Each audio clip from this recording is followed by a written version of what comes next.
look to it. This film still has that look, but I think it actually, the animation is so beautiful. Like, it's very well done. Yeah. I will say some of the shots were weird. Like there's so much ass in this film. Yeah.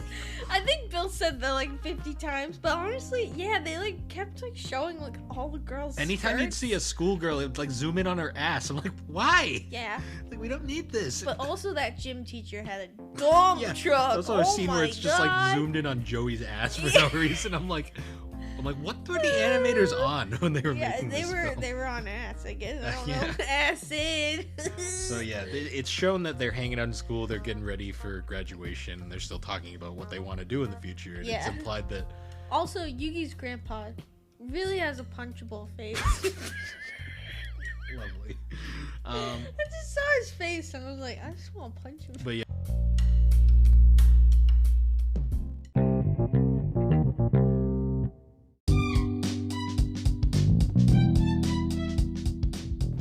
Hey guys, I'm Bill, a one-time Instagram blogger and now a podcaster. And I'm Alex, the chaotic neutral. And together we are the Gaming and Collecting Podcast. A brother-sister duo. That talks about gaming. And also anime. And don't forget the collecting, sometimes. Ah, forget it. We're just a nostalgia podcast at this point. But anyways, guys, thanks for joining us as we discuss the games that shaped us. So, how you been? I want to go home. You are home. Shit. I want to go to sleep. I'm tired. Oh, well. So... Oh, I got Jenga! Yes, you did. I bought Jenga. A big old thing of Jenga. It's blue, pink, and wood color. Wood color. Well, it's not really color. It's just kind of wood. It's a shade of wood. It's made of wood. You mean wood? Well, now that this episode has started, it is a train wreck already. That's just rude. Well, it's true when you know That's it. rude. It's true when you know it. When was the last time we potted? It's been a couple of weeks. Wow, And we're slacking. No, we're not. We're doing fine. We have episodes in queue, and we haven't missed a week. Yay. Since we started. Yay. But anyways, guys, we're going to save the How You Been for the next episode. We're going to take a quick break. We'll be right back. No, we're not. It sounded like that's what you were about to say. Anyways. So, what are you drinking? Oh, I'm drinking what remains of my coffee. We went to our favorite coffee place today. Baker in the Brew? It's mostly just ice pebbles at this point. Well, you can buy the ice. They sell the ice. It's just crushed ice. Well, no, they're like pebbles. It's pebble ice. Either way. But yeah, we're having our coffee. I'm drinking a black cold brew because I only enjoy my coffee black. Loser. Yeah, Super Bowl's tonight. Yeah, I didn't realize that until Bill said that today, and I was like, oh. To date this episode. The only thing I knew about was that Rihanna was doing the Super Bowl. That's the only thing I cared about. I mean, I don't give a crap about football, so I'm just kind of like, whatever. I give a crap about Rihanna. 'Cause she's awesome. Cool. She's makeup line. Cool. And she sings. Cool. Do you know a Rihanna song? Nope. Have you ever heard of Umbrella? Nope. Drug test. Old memes. Old. But yeah, so Super Bowl's this weekend to date this episode. To me, No, the Rihanna concert is this weekend. That's what I don't even know who's really playing. Well, no, I know the Eagles are playing. And whenever I think the Eagles, I always think of the fact that they threw snowballs at Santa. Well, the fans did. Because supposedly Eagles fans are psychopaths, but... Did that really happen? Yeah, they brought Santa Claus out on the field and the Eagles fans threw snowballs at him. That's the real spirit of Christmas. They burned their city down when they won the Super Bowl. Hey, why not? You know, they won the Super Bowl. They can do whatever so they much want. Ridiculousness. But that's besides the point because I don't really care about football. Me either. I like watching cars go fast. Vroom, vroom. Yep. I like it that way. Vroom, vroom. Now, before this gets even more ridiculous, we're going to actually be returning to another series that we created. It's a spin-off of our famous Anime Swap series. Yes. Yes, it's famous at this point. Famous. So Ooh. we're actually going to be doing the second installation of a series we like to call 3 anime films. Woo. And kind of like Anime Swap, the whole goal of this series is we each will watch 3 anime films and then we'll discuss. Mhm. And they don't have to be similar to Anime Swap. They can be completely random films. Yep. Although there is a bit of a theme to this episode this time around. Mhm. But yeah, so the whole goal is we watch 3 films and now we're going to discuss. So I guess we'll start with the first film that you recommended. And if you know anything about Alex, It's a Naruto movie. Just kidding. Alex, It's a One Piece. the only movie. thing Alex has seen of Naruto is The Last and Road to Ninja. So. Yes. But yeah, we watched One Piece Strong World, was it? Yes, One Piece Strong World, which came out in 2009. So I was a freshman in high school. Yes. Yee. Hey, that's when I started collecting, though. That's when I got my Dreamcast. Hey, you could have been a One Piece fan, but you weren't. No, I bought a Dreamcast. Came out in instead. December 2009, and the box office was 4.8 billion in Japan In Japan. and 61.2 million worldwide. Which is kind of cool, especially when you look at the One Piece Film Red box office and like you just see how much more popular One Piece is now, because I believe One Piece Film Red is the 4th grossing anime film of all time, which is pretty neat. So this is a pre-time skip film. Was this the final pre-time skip film? Yes, this was the final pre-time skip film because it included Frankie and Brooke. Mostly because it included Brooke in it. So this movie I don't believe is canon because it doesn't really have a good spot it would fit into. But if it did fit in a spot, it would have to be sometime between when Brooke joined the crew, so after Thriller Bark and before what's it called? The Sabaody Archipelago. So I'd say it would have to fit in there if it is canon. It's a case of it's not explicably non-canon, but there's really nothing that makes it canon either. Yeah. Like there's nothing that makes it strictly uncanon. No, yeah. There's nothing. It's just like it could. It just doesn't fit fit anywhere. It's kind of like the Inuyasha films in a way. Like they're not, well, Yashihime has made them canon, but they at the time were kind of just like they kind of stuck in, and they kind of would fit, but they really weren't. They obviously weren't based off the manga, so they're not considered manga canon, I guess you could say. Yeah. So it's kind of one of those situations. Yeah. But yeah, so Strong World. This one. So we had already, in terms of Naruto, One Piece films, we'd already seen. You'd shown me Z. We had seen Stampede, Gold, and Red. Yes. So this was this was the first pre-time skip film I think you'd shown me. Yeah. So I know it's really hard to find a lot of the even earlier films. Like I don't think a lot of them have new releases for a while now. Cuz I think too I don't know if this is completely accurate, but I believe this was the only film too that came out after the switch over from hand drawn to digital. Yes, because that was noticeable with the animation. Yeah, so I think especially because I've been watching I've been watching One Piece again. What a surprise! Shocker, excuse me. And I've been watching Alabasta, and now I'm watching Skypiea arc, and you can definitely see the difference between the hand drawn animation versus the digital. And I think all the prior films were the hand drawn. I don't know that. Don't quote me on that, but that's my assumption. And you can't really find them. So I hope to find them someday, but I don't really know if that's possible. Yeah. But this I believe is the first one that went to the digital animation. It is, and it's a very pretty film. It looks very good. Oh yeah, it's very pretty. So the whole plot of this film kind of, so this film starts out with like a flashback, and it's actually a flashback to Luffy's grandfather when he was younger in the Marines, and the fleet admiral Sengoku. I can't speak. And they're fighting Shiki, who was one of the strongest pirates of that time. Shiki is pretty infamous because of the fact that he's one of the few pirates that has escaped from Impel Down. Impel Down being basically the jail for all pirates and bad people in One Piece. It's very hard to escape. Luffy escaped from it, but it is very hard to escape, especially because it's underwater. The guard is literally a poison man and can poison and kill you.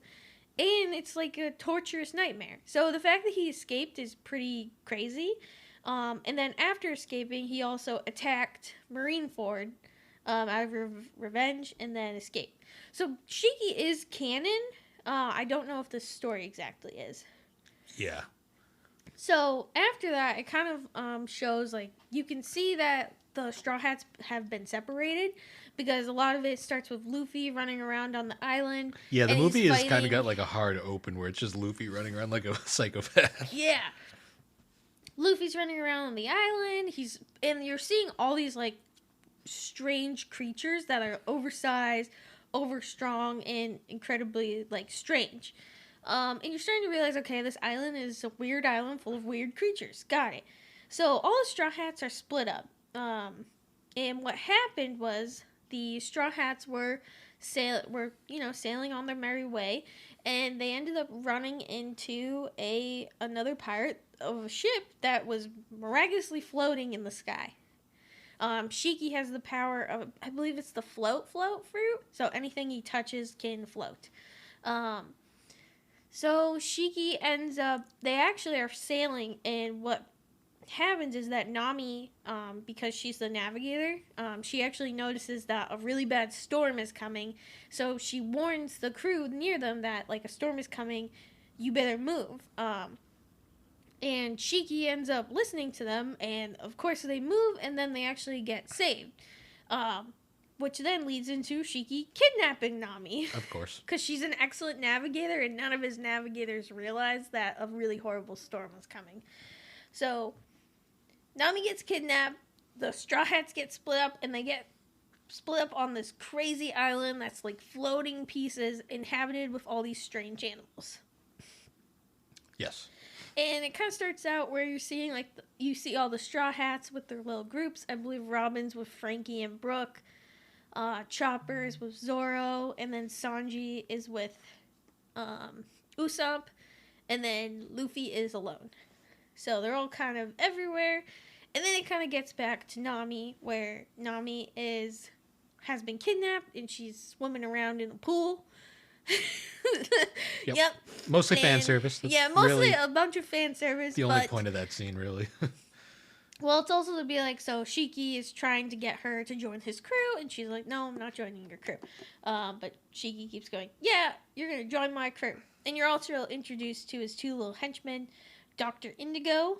They were so lame. He makes like little fart noises every time he walks around. But Dr. Indigo is actually kind of important, though, because he's the one who's been creating all the strange creatures. And that's where you also get to meet Nami's little buddy for the movie, which his name is Billy, and he's a duck, and he's an electric duck. He has electricity powers. Yes. And he's adorable, and I wish he joined the crew, but womp womp. Just because he's a little duck named Billy. It's actually also, so he's been working with a plant called IQ, and it causes the animals to evolve instantly, which is also why he's also been experimenting on them and stuff with that plant.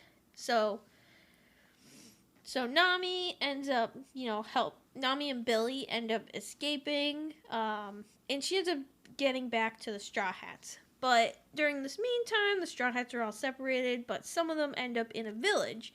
And you'll notice in the village, all these people kind of have, like, feathers on their arms. And what you find out, too, is that in the village, there's no men and there's no young woman. All it is older women and men and young children. So what's been happening is that Shiki basically kidnaps all of the younger women and men to make them work for him.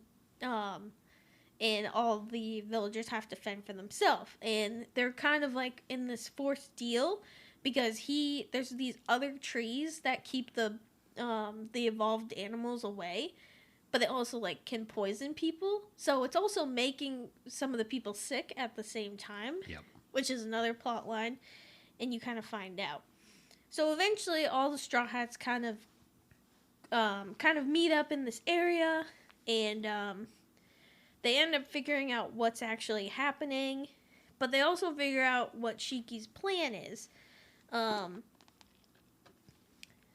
So Shiki's plan is he actually wants to take all the animals and release them in the East Blue. And the reason they kind of figure this out is because they actually overhear some of the townspeople saying, like he's going to go to the East Blue, he's going to leave us alone. But unfortunately, like, he's going to take them down. Like, they're not going to be safe. Like, he says he's going to leave them alone, but he's not. He's going to take them down and then go on to the East Blue. And as you know, the East Blue are where all the Straw Hats are from.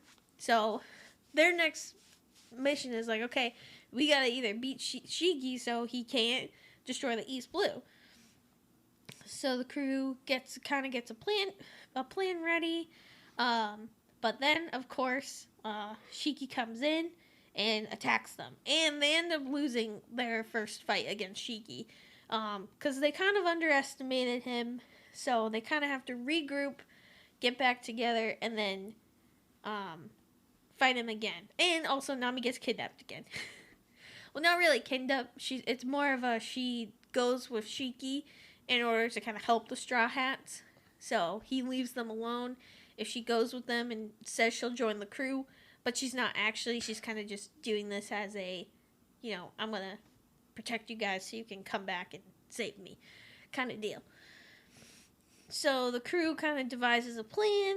They're going to go and they're going to meet up. They're going to go and save Nami, but also defeat Shiki.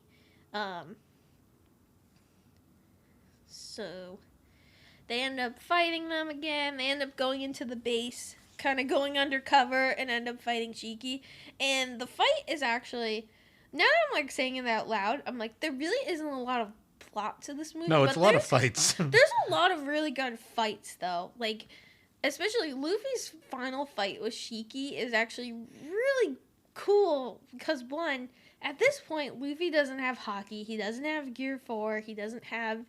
All he has really is second gear, third gear, and no Haki. And he still is able to defeat Shiki. And it was pretty neat. So all the Straw Hats kind of go off and fight.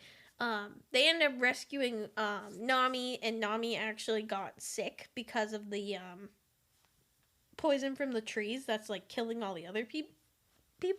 But in the end, they save Nami and they beat Shiki. It's a lot of really cool fights. They go off and kind of fight all the henchmen and stuff. And yeah, so they get rescued and they rescue all the people on the island. So all the people are free, and they actually, all the people who had like little feathers on their arms, like they never realized what they were for, and they could all fly. Yay. They were all like flying in the end, and it was actually cute, because like one of the little like cute characters, like this little girl who befriends the Straw Hats. And another thing that's cool is like it shows like that the animals are now like all friends. And they all go on the Thousand Sunny and they sail away. Into the sunset. Into the sunset, yep. But like it was funny because thinking about the plot, I'm like, really it wasn't... There's not much there. It wasn't that much plot. It was just a lot of fighting. But I still think like it kind of... Strong World reminds me of... which one? Stampede? Yeah, of Stampede, where it was more of fighting and... Stampede had more not fan service, more like fan service for like One Piece fans. Oh yeah, but at this time though too, I guess you could say this was fan service for the fans because a lot of those characters that they had, like at this point in the timeline, they hadn't met Boa, they hadn't met that's true. Any of the worst generation, and really only Brook was like just introduced. And this was, I will say, Brook had some cool fighting scenes. Oh, and then also like Robin's eye colors were just wrong the whole time. Yeah, Robin pre-time skip had a lot of issues in terms of design. In this movie, because usually her eyes are blue, but in the movie they're brown, and you're just like, What's wrong with Robin's eyes? Like, why does she have brown eyes? I will say, in terms of plot, Z still wins by far. Oh yeah, I think Z and Red definitely have some of the best plots. I do agree. I think Z is the best plot and story. Z is the best overall package, in my opinion. I will say. So, where would you put this in your One Piece? It's probably on par. So it goes Z, Red, and then it's kind of tied with Stampede. I'd say it's around there. I didn't enjoy Gold. I've said that in the past. No, yeah, Gold I can understand because Gold definitely has problems. My problem with Gold is the villain's motive. I just thought was stupid. Yeah. No, that's understandable. This one was very much kind of I'd consider it like a junk food film, where you don't really watch it for the story. You watch it just for the action. Yeah. Because there's really not a lot going on story-wise. No, the action and like in the animation, because I think the animation is really good, even compared to like just the regular show animation. Because wasn't the next film after this Z? I believe so, yeah. Because Z is the first one after Time Skip. Because Z kind of takes place between after Fishman Island and Punk Hazard. So yeah, Z's just was. Phil just really like Z. Yeah, I did enjoy that film. But I did enjoy Strong World. This was like my second time watching it. The first time I watched it by myself, and the time I watched with Bill. And I will say, like, because I think one of the coolest things about this film is that, like, Shiki is one of the strongest pirates out there. Like, he escaped Impel Down, and Luffy beat him without hockey or really any of his time skip training, which is pretty awesome. I will say this film I feel like is a good film for someone who doesn't watch One Piece, because there's not a whole lot of like shit you need to know to enjoy this film. Well, and I kind of like it too because it also like it's just a boy who has rubber powers, and like that's really it. Yeah. Like there's no hockey, and like not that I like hockey and I like Gear 4. You're a One Piece fan. Like I like it. I know some people like kind of miss. And I miss the old fights where they were Luffy had to be more creative. But I will say I do enjoy these old, like, this style as well. But I enjoy the, current fighting as well. Yeah, it was a very much a enjoyable experience the whole way through. I mean, I prefer plot-heavy films, to be honest, so that's why I lean more towards Z, but as an action-based film, I enjoyed it. Yeah. Yeah, I gave it, I think I gave it a 7 out of 10. Yeah. Which is I think I gave it a 7 out of 10, 8 out of 10. This isn't my favorite One Piece film. That would be Red. Yeah, Red is my favorite. You like musicals. I just love that film. It was just and also I think for me, Red is also something that like I experienced as part of the fandom, which a lot of these other films I wasn't a huge One Piece fan at the time. Actually, you weren't. I wasn't a One Piece fan at the time. You've only been a One Piece fan since the podcast. No, yeah, and it was cool to kind of be part of the fandom and wait for it to come out and get excited over it. So I think I just have a special attachment to that movie as well. But I will say, definitely this isn't my favorite movie, but I do enjoy it when I want to watch some One Piece like before time skip. Yeah, I liked it. I mean, I'm not a mega One Piece fan. I'm a casual fan. Yeah.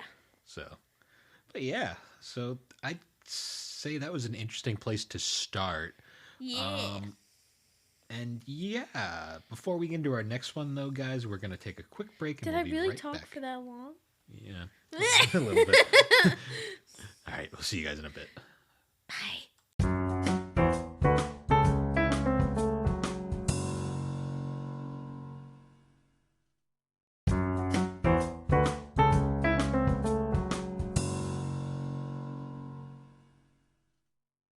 And we're back.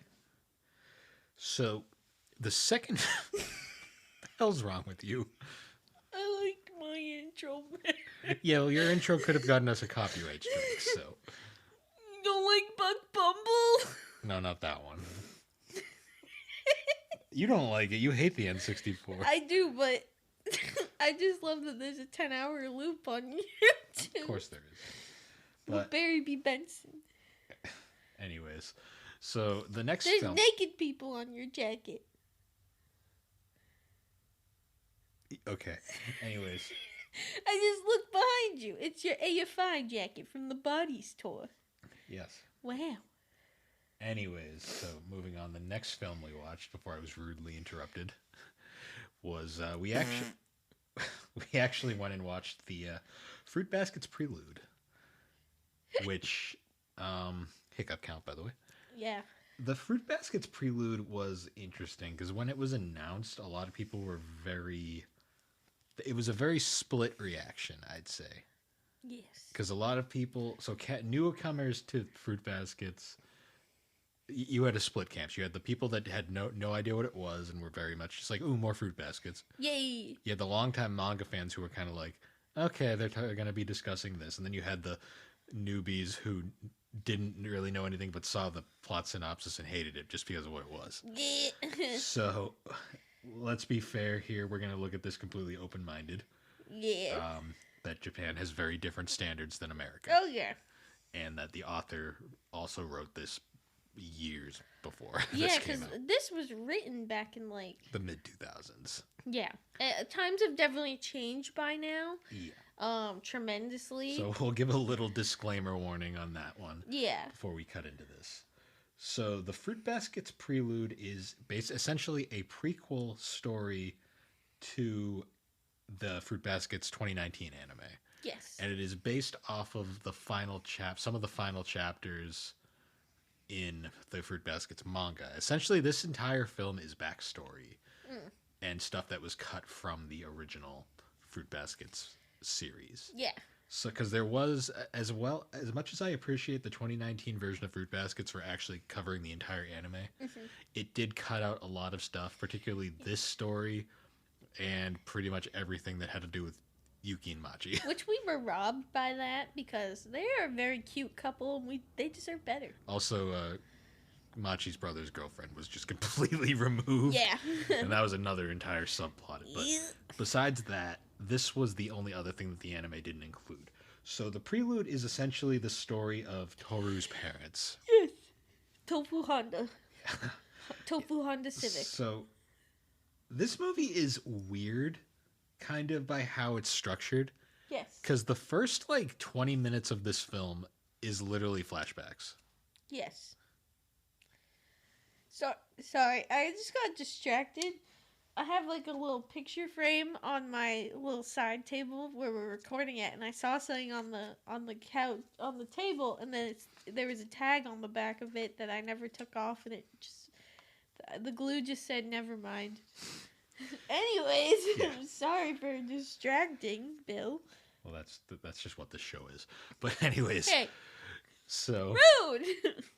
so yeah, the first 20 minutes of this film are literally just recap of the anime. Yeah. Which, I can understand if people complained about this because I kind of think it's a little valid. So because when we watched it, we hadn't seen the series in a good while. Yeah. So it was kind of like, okay, it's just a recap. If you were just watching the show, Yeah. and then immediately jump into the film, you're gonna be like, I just saw all of this. Yeah. It basically recaps the end of where Kyo finally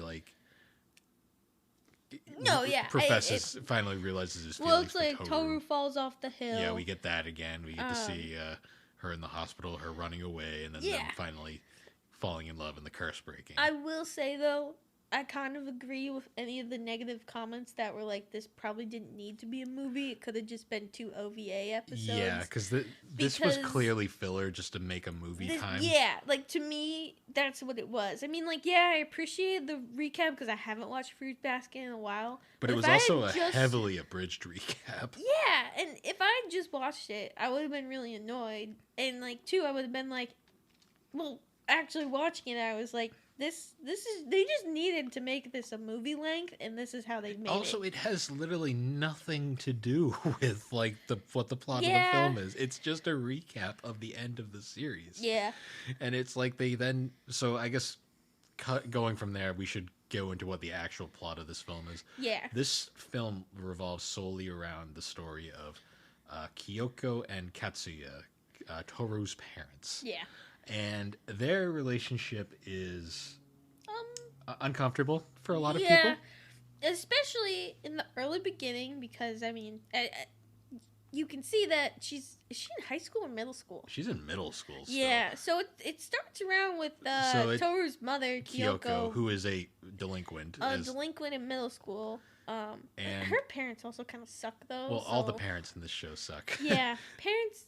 There's like three. Suck There's in like fruits baskets. there's like three parents that are not awful human beings in this series. Yeah, the parents are really bad in this show. But makes us grateful we have such wonderful parents. Yeah, that and it's also Japanese standards are very different from American standards. Yes. But yeah, so the whole plot is Kyoko is a delinquent in high school, and she is brought into this like student teacher, because he's not a teacher, he's a student teacher. They explicitly state that. Yes. But he is significantly older than her. Yes. Like, well, because I believe he's like supposed to be in college, and he's doing like some teaching before he like kind of figures out what exactly he wants to do. He's like in his early 20s, and she's still in middle school. Yeah, so like 15 probably, 14. Yeah. Uncomfortable. Yeah. But that's also looking at it through American standards. Oh yeah, no. Through American standards, very, very different. But still, at this point though, she's still under the age of consent in Japan. Yes, but also the other thing that a lot of people miss here is they're not explicably romantic at this point. Yeah, either. It more kind of starts as just a friendship. Yeah, a really weird friendship. It's a weird friendship, but he's more of just like, I think in the beginning it's more of just she's lonely, and everyone like just puts her down, like all the teachers do. Like no one's building her up. She goes home. Yeah. No one builds her up, and she just has kind of someone that she can rely on. Yes. So my whole thing was like, a lot of people acted like the romance starts right away, and I watched this, then I'm like, there really isn't any romance at the most uncomfortable point of the thing, where it's kind of like, this is really bad. It's more just kind of so it's a weird dynamic. Yeah. The thing I found was, I found Katsuya Honda to be kind of a weird character in a lot of ways, because I kind of was like, when you watch this the first time you really meet him, you're like, he's kind of a weirdo. Like he's kind of a freak. But I also think he kind of just doesn't really care about the job, because he's like, I don't want to be a teacher, but I'm doing this because my dad is, and he wants me to at least try it before saying no. Which is the whole reason he's there, because it's Toru's grandpa. He's the principal of that school, so that's why he's there. But it's not what he wants to do. Yeah. And so basically after that, there's a couple time skips where like Kyoko starts cleaning up her act, and like she like, you'll see her with like the delinquent gang, and she's basically trying to leave it. Yeah, and to leave the gang, she basically has to get the shit kicked out of her. Yeah. And to the point where she gets like brutally like injured, to the point where she's in the hospital, and then her parents are like, we disown you. We don't want you anymore. Yeah. Which is really fucked up. It's very heartbreaking. And then Katsuya appears out of nowhere and is like, I'll take her. Yeah. And then this is where the romantic part kind of kicks off. Yeah. And I mean, at this point, she is of age, but it's still weird. Yeah. It's still really weird. Yeah. And they their whole relationship just kind of builds, and then they suddenly get married. It's very abrupt. Yeah. No, it does. It literally goes from their, like, yeah. Well, I think the whole thing is, like, she wants to clean her life up. Like, she wants to get her act together so that she can be a good person for Katsuya. And during that, like, he leaves the school at that point, and he's working a different job, and yeah. But it does, like, the relationship definitely is not, it's not normal. It's not a normal relationship. Even for Japanese standards, I think nowadays it's very odd. Yeah. But yeah, so eventually they do get married. I think they get just courthouse married or whatever. Yeah, I don't think they do a big thing, and I think like the only person they really talk to in his family is the grandpa. The grandpa, because the rest of the family hates Kyoko, and Kyoko's own family doesn't want anything to do with her. And that's also why poor Toru gets like so hurt by her relatives, because they Not even because of her, but because of Kyoko and Yeah. Kyoko's past. Yeah. And basically, you kind of do get some cute moments where they're just kind of living as a married couple kind of thing. And then, like, I know, like, one of the big things after that is, like she's pregnant. With Toru. And she, like, is afraid. Because and... her parents were shit, so she has no idea how she'll be as a parent. Yeah. Which is an interesting dynamic. And well, I think a valid fear for a lot of new parents out there. You know? But eventually we get greeted to the most adorable part of the film where we get baby Toru. Baby Toru! So cute. And you get a whole bunch of funny scenes where, like, you see, like, her Toru's grandfather is, like, interacting with her because he does truly love Toru. Yeah. He's the only, like, person in that family who's not a piece of shit. Yeah. Which is implied, though, that he's making up for how hard he was as an adult. Yeah. So then we get a couple more scenes, like Toru's growing up a little bit. Yeah. We see they're at the beach during the winter, and this is where you get a bit of a sneak peek at probably the most tragic part of this entire film. Yeah. Where he's out in the cold with Toru, and he's kind of got a bit of a cough at first. Cold. And it's kind of like, okay, that's concerning. Yeah. So then we also get that great scene where Toru's in the kitchen with Kyoko. She accidentally slams the door in her face. She's like, oh no, I did. My child, no. Yeah. Like, that was all cute. Eventually, though, the most tragic part of this film happens where Katsuya is off on a business trip and he's got a bit of a cold, and Kyoko's talking to him on the phone being like, you should really get that checked out. Yeah. And they talk about they want to have another kid. Ugh. And then he dies in his sleep that night. Yeah. Of an illness. Yeah. And Kyoko literally just shuts down. Yeah. Like, because she gets a call, and, like, you can just see everything changes. Yeah. And then, of course, her parents have to be assholes one more time and call up and basically say, you can't bring the kid here. We don't want you. Which, her parents just suck. Yeah. Like, yeah. And so eventually she basically shuts down, and Toru's just basically living on her own at this point because her mother's completely just despondent. You can also see a lot of why Toru is the way she is. And especially, like, how she's always kind of been like, okay, I gotta take care of myself. Like, you know, like, You also can understand, like, how it partially reveals why she kind of resents her father. Like, why she covers his photo up, like, and uses the photo of just her mom. Because for her, like, that brings, you know, pain of those memories.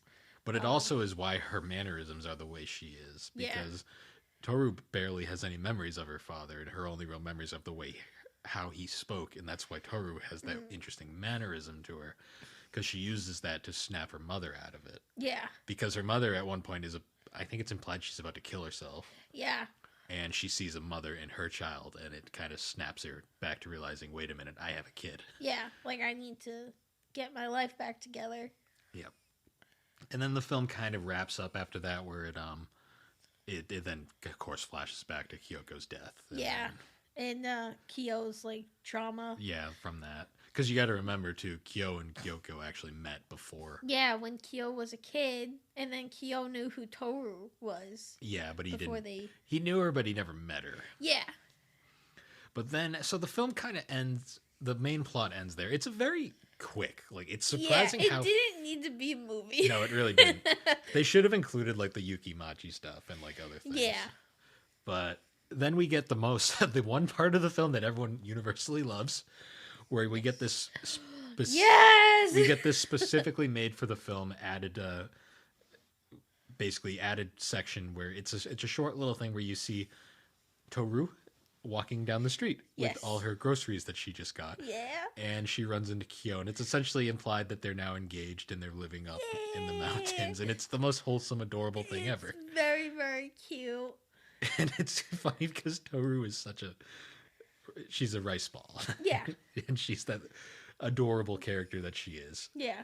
And it's a nice conclusion to the film. I honestly wish there was just more of that, because I want to see what happens with them. I I know. I kind of wish they would do a spin-off of just like kind of their life, like just a slice of life spin-off, because I think so many people would want to see it. Well, especially because there's Fruit Baskets Another, which is the sequel series, which revolves around their children. Yeah, and it's just a slice of life because there's no supernatural at that. There's point. no supernatural. Does have dark elements though because. Oh yeah, because Fruit Baskets. Yeah, but it does. It basically implies though that all the children had like the best childhoods because their parents were all amazing. Yeah.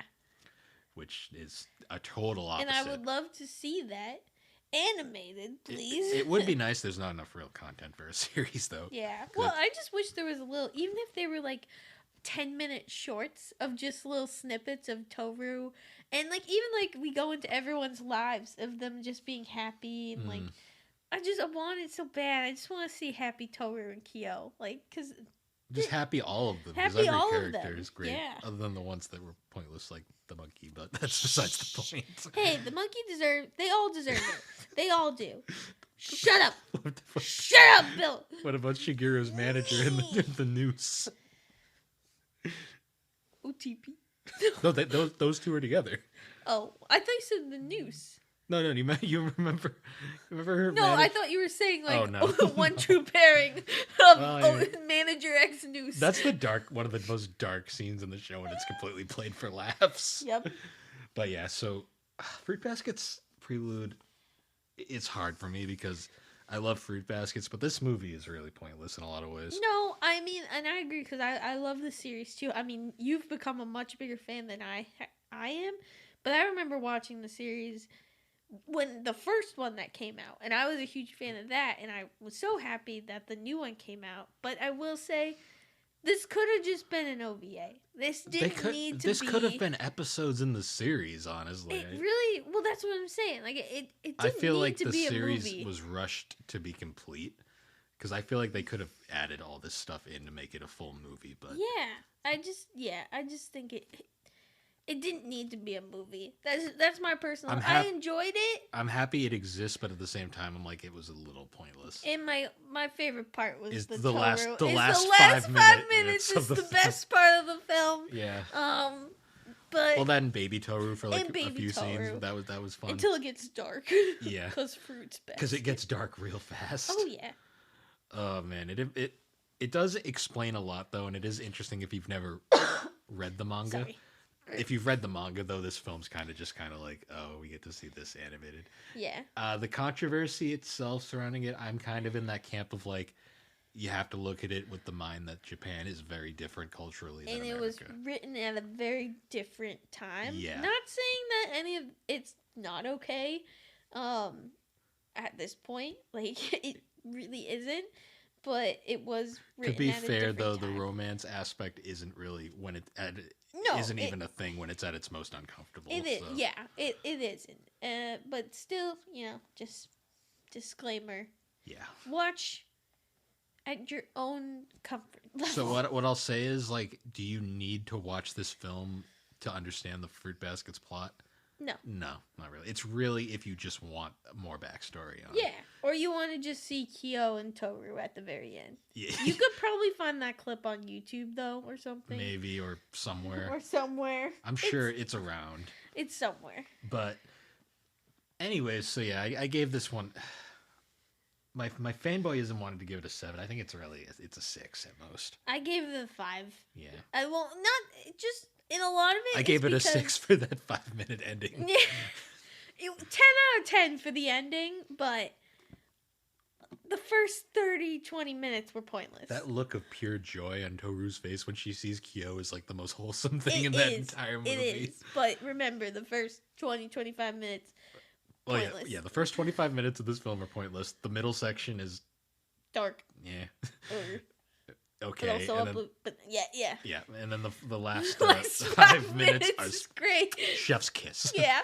So, if you're a Fruits Baskets fan, It's on Crunchyroll, so if you Take have a that, watch. give it a watch. But if not, I wouldn't recommend watching it right after completing the series, though, No. because you'll be like, "Why the fuck am I seeing or this again?" skip the first 20 minutes. Minutes, yeah. But yeah, anyways, so that was the second film we watched, and then we took a massive break between our third film. Yeah. Because shit happened. Alex got One Piece Odyssey, Yeah, I still need to keep playing that. Yep. But anyways, so our third and final film. So this is why we said it was a theme, because all the films in this set for us are based off of mangas none of them are standalone films. They're all like based off of a long-running series. Can I say what it is? Go for it. Yu-Gi-Oh! Yeah. So our third film. So this is one both me and Alex had not watched yet, which I thought was fun because we could actually. This was a first-time experience for us. So the third and final film we watched was Yu-Gi-Oh! Dark Side of Dimension. I think that's the name of it. Yeah, it's the Dark Side of Dimensions. Yeah. And if you didn't understand why I Yeah, yelled if it, it's because every time Yugi becomes Adam, he goes, Yu-Gi-Oh! You mean Yami? We didn't Yami, know he whatever, was Yami. Atem at the point. He goes Yu-Gi-Oh! And it's my favorite part. Because and I was very upset it didn't happen. Because the 4Kids dub is stupid but great at the same time. So yeah, Yu-Gi-Oh! The Dark Side of Dimensions came out in 2016. Wow, this film is old now. I thought it was 2017. Oh, no, The dub came out in 2017. But Ah. so yeah, this film's an interesting one because it's technically it's both a love letter to fans of the anime. Yes.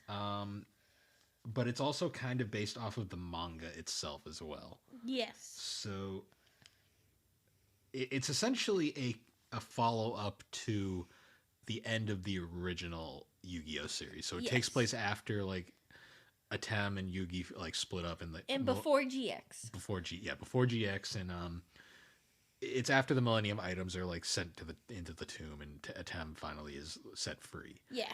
And it takes place shortly after that, and we get the most. So I'm gonna say right off the bat, Kaiba's a fucking dork.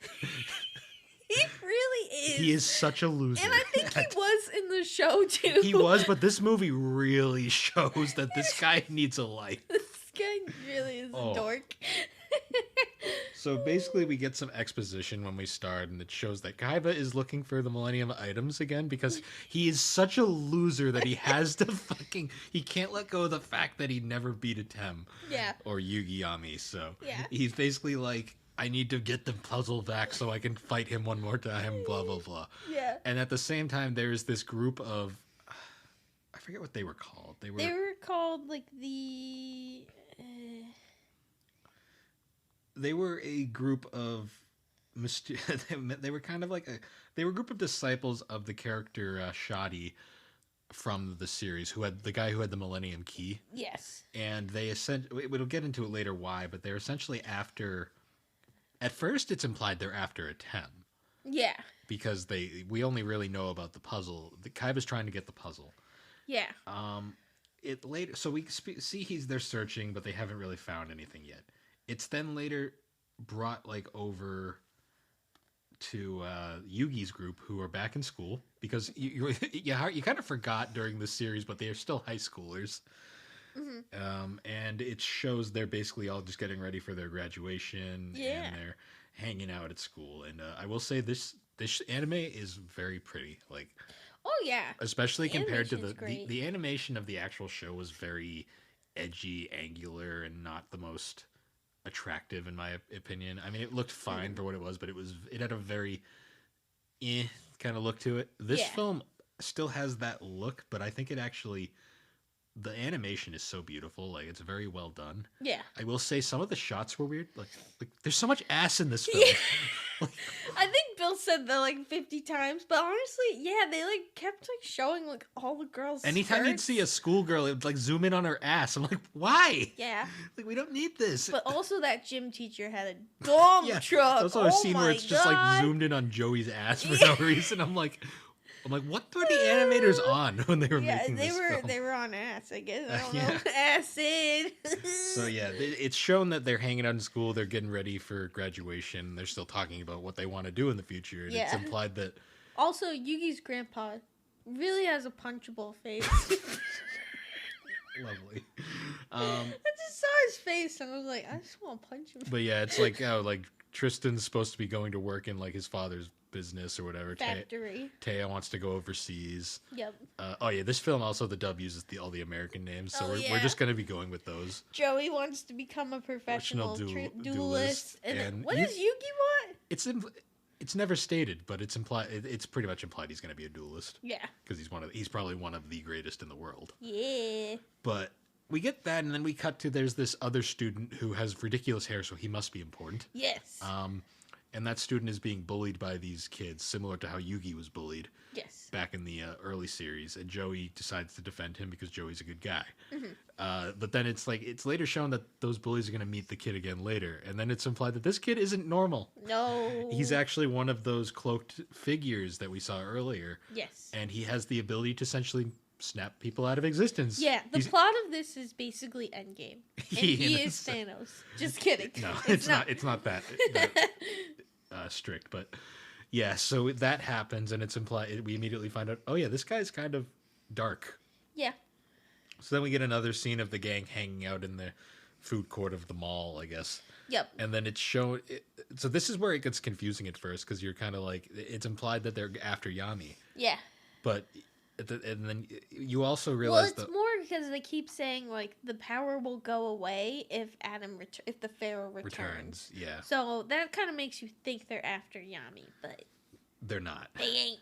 So then we end up seeing a scene where they were all planning to have this cool tournament at Yugi's place after. Yeah. And it's shown then that The tournament of power. No, just a generic, just a generic dueling like tournament. Lame. No. And it's later then shown that they're walking to Joey, Bakura, and the new character. What was his name again? I think his cover name is like Agami, but his real name is Diva. Diva, yeah.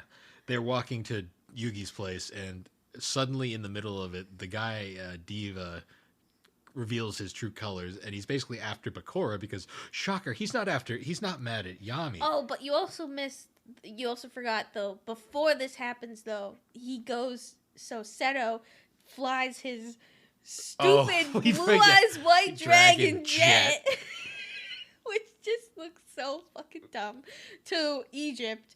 And then because they found the puzzle. Oh, we also forgot about the his Yami simulator. Oh yeah, his Yami simulator. I wonder what else he uses it for. God knows. Yeah, but he beats the Pharaoh in it with a simulated version, which to me is kind of like he probably programmed that so he could win. Yeah, but also the new duel disc he created is fucking stupid. Yeah, it is the dumbest looking thing.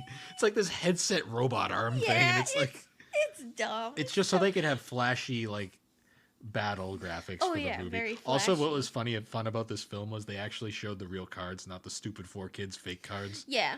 Which was a nice touch. But anyways, back to the Bakura stuff. Egypt. Egypt. No, back to Egypt because there's plot that leads to that, Bill. This film is very convoluted. I'm not gonna lie. So they go. They say they find the puzzle, so Kaiba storms on in with his stupid jet and his Kaiba Corp belt and jacket. Yeah. And then Mokuba. I keep saying his name wrong on purpose, just like Bobo. Mokuba, his little dorky brother.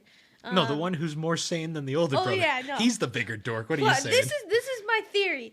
Seto is a robot and Mokuba is controlling him.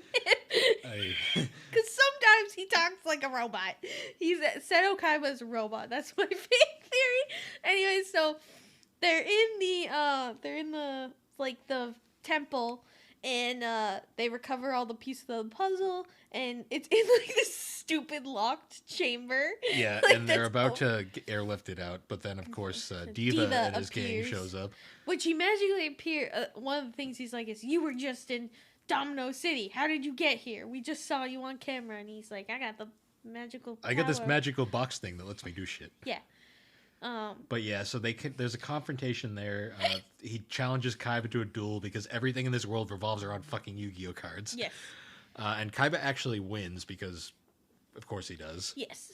And during the escape, Diva actually steals 2 pieces of the puzzle. Yes. From the case. And Diva's friend goes down to where the rest of the artifacts are, and he finds the ring. The Millennium Ring. Fuck that thing. And he gets possessed. But anyways, yeah, so now cutting back to Joey and the gang. Yes. We see Diva shows his true colors because he's after Bakura. Yeah. Shocker, The ring is evil.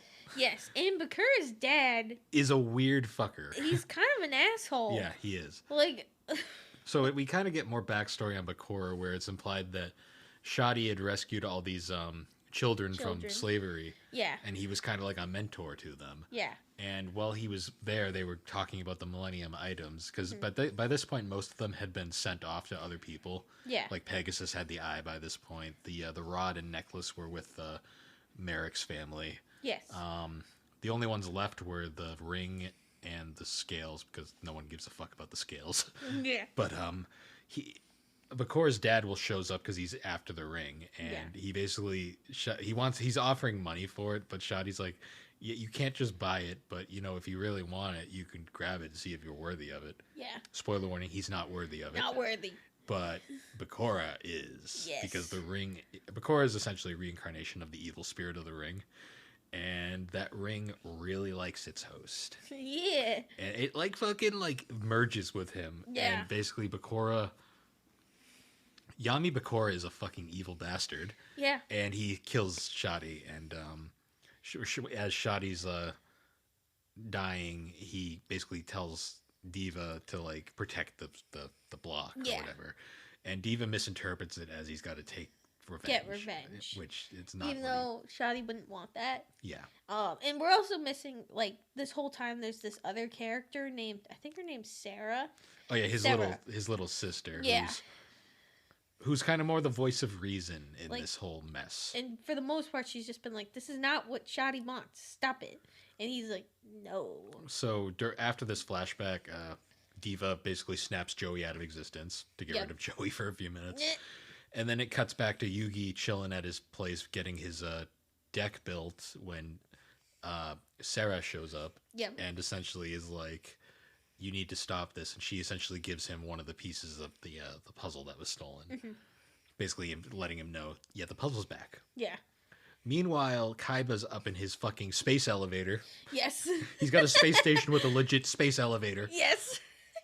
I don't get it, but he's got a fucking robot to rebuild the puzzle. Why was he in space? So they can show off his fucking space elevator. But really, what was the point of space? Kaiba.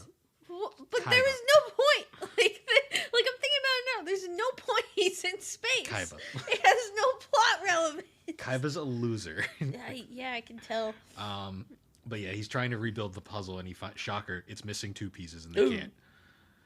So, moving on from that, then we get back to the thing where where Tristan shows up and finds Yugi. He's like, Joey's missing. We got to go save him. Yeah. So then there's a big confrontation once again with Diva, and during the confrontation, Joey reappears. Yes. Because in Joey's mind, he's like, the world is basically disappearing around him because it's like his own dark dimension of his memories. And it's essentially implying all his memories aren't strong enough to save him, and they're all being erased until the memory of Atem shows up. And that memory of Atem is so strong that it brings him back. Yeah. And then we cut to the beginning of the plot, essentially. Kaiba's being Kaiba, and he starts this stupid tournament because he just has to fucking face Atem again. Yeah. And basically, Diva got one piece of the puzzle, and Yugi's got the other. And basically, they're wagering to get all the puzzle pieces back. Yeah. And as this happens, also, his Diva's friend that found the ring shows up and is implied that he's possessed. Yeah, but then he also gets unpossessed. I feel like that wasn't very clear in the movie. Yeah, it's not really sure what happens there. He kind of appears. I think it's more of, it was just a plot dump to get the ring. For a later thing that we'll get to. But his friend gets possessed, but shortly after gets unpossessed. And then just disappears real quick. It's weird. Well, and just joins the rest of the posse. Yeah, I don't get that. That's still weird. But besides the point, so the duelist tournament happens. It's basically just to show off the cards and some more fun shit. Yeah. And Yugi predictably beats Diva. Yeah. And then we cut to he's facing off against Kaiba now. And essentially, when Diva goes away in the background, he's in this weird shadow world. Yeah. And he finds the Millennium Ring, and it possesses him, of course. Yeah, but he doesn't just get possessed. He becomes a freaky Cube monster. Cube man. Yeah, but also lizard Cube man. Yeah, it's weird. Yeah. Yu-Gi-Oh! But yeah, anyways, so him and Kaiba are dueling it out. And then Kaiba basically is like, Kaiba's basically just like being a dork, and it's like, I want Atem back. And then Yugi's like, he's not coming back. Yugi basically literally stops the duel and basically goes up and finishes the puzzle just to prove a point of like, he's not coming back, Kaiba. But do you know why he really didn't come back? Because he didn't yell, Yu-Gi-Oh! Yeah, sure. But anyways, after this, Kaiba's like very dejected. He's all like, you're lying. You can bring him back. And it's like, dude. He's like, dude, chill. But then Diva comes back in his weird chimera monster. Yeah. And they have to have this climactic battle. But they fight together. Yeah, because of course. And then in the climax of the fight, Atem comes back. Well, yeah, because like Kaiba like sacrifices himself and is like, Yugi, bring Atem back. Yeah. I believe in you. So like, and then he does, and Atem comes back, and like he doesn't speak. No, he doesn't say a word. Yeah. He just one shots him, and then immediately is like gone. Well, no, him and Yugi have this one pretty cool moment, I have to say, where they kind of look at each other and they just kind of smile, and they're like, this is it, bud. Yeah. And then Atem disappears for good, and the puzzle itself disappears for good. Yeah. Which I thought was a nice touch to finally end that plot point. And then Kaiba also goes, I told you so. Yeah, Kaiba has a 180 in personality, and he's all of a sudden like a bro all of a sudden. Oh, and we also forgot to mention that, you know, like that horrible rape face of Joey? Oh, yeah. They do make them remake those horrible faces. Yeah, him and Tristan Taya had a creepy face there. They all had sketchy faces. It really was a love letter to the fans. Yeah, it was. A lot of the... I joke that this film's plot is convoluted, which it is. Quantum Cube. That's the name of the box. Okay. It's the Quantum Cube. Sure. I did joke that this film's plot is very convoluted, which it is. Yes. But I will say, though, I still liked it. Oh, yeah. No, it was definitely so then fun. We cut to, and we get the graduation scene where the gang all graduates. They see Taya off as she goes to America. She was going to become a professional dancer. Yeah, that was her plot. That's what she wanted to do. That's what she wanted. A pole dancer. Sure. Well, with all the ass in this movie. I broke Alex. So, no, this movie was fun to watch because we just shit on Seto Kaiba the whole time. Well, also, we're just Yu-Gi-Oh fans, and we've seen the fucking shitty 4 I Kids just wish dub. that we heard the duel. I really wanted to hear that. But, no, the fun and part I is... wanted to hear Yu-Gi-Oh! Yu-Gi-Oh! The Yu-Gi-Oh anime is stupid, and everyone knows it. And that's why I think we enjoy this film, because the film makes fun of how stupid it is. I just love how much of a dork. Yeah, but we didn't even talk about the Kaiba's most important part of this movie. He builds a fucking time machine and goes to the past to fight Atem. It's like, what the fuck? That's what the space station is for. Yeah.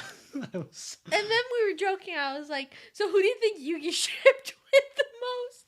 And Bill goes, well, Kaiba, of course. It's always the Hoei ships are always the most popular.